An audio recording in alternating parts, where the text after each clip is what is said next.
তার চিকিৎসার জন্যে আগামী 7 তারিখে তিনি লন্ডনের উদ্দেশ্যে যাত্রা করবেন। কাতারের আমিরের পাঠানো বিশেষ এয়ার অ্যাম্বুলেন্সে মঙ্গলবার রাতে যুক্তরাজ্যের লন্ডন যাচ্ছেন BNP chairperson Khaleda Zia. Subscribe করুন আর নতুন ভিডিও দেখতে বেল আইকনে ক্লিক করতে ভুলবেন না। রোববার খালেদা জিয়ার লন্ডন যাত্রার আগে তার সঙ্গে সাক্ষাৎ শেষে দলের মহাসচিব মির্জা ফখরুল ইসলাম আলমগীর জানান, আল্লাহ তাআলার অশেষ রহমতে আমাদের দেশের গণতন্ত্রের আপোষহীন নেত্রী, জনগণের সবচেয়ে আদরের নেত্রী, যিনি দেশের স্বাধীনতা, সার্বভৌমত্ব, গণতন্ত্রের প্রশ্নে আপোষহীন, তিনি চিকিৎসার জন্য মঙ্গলবার লন্ডনের উদ্দেশ্যে যাত্রা করবেন। জানা গেছে, কাতারের আমির Sheikh Tamim bin Hamad Al থানির সাবেক প্রধানমন্ত্রী বিএনপি চেয়ারপারসন খালেদা জিয়ার শারীরিক অসুস্থতা জেনে রাজকীয় বহরের বিশেষ প্লেন পাঠিয়েছেন। এ প্লেনে সর্বাধুনিক চিকিৎসা সুবিধা সম্বলিত এয়ার অ্যাম্বুলেন্স রয়েছে।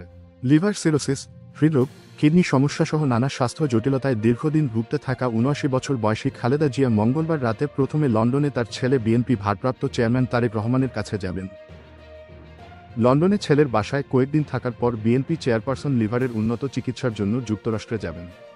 যুক্তরাষ্ট্রের মেরিল্যান্ডে জন হপকিন্স ইউনিভার্সিটি হসপিটালের মাল্টি ডিসিপ্লিনারি কেয়ার ইউনিটে খালেদা জিয়ার লিভার ট্রান্সপ্লান্টের চিকিৎসা নেবেন। ইতিমধ্যে তার যাবতীয় চিকিৎসার কাগজপত্র, বিভিন্ন পরীক্ষার রিপোর্টগুলো সেখানে পাঠানো হয়েছে।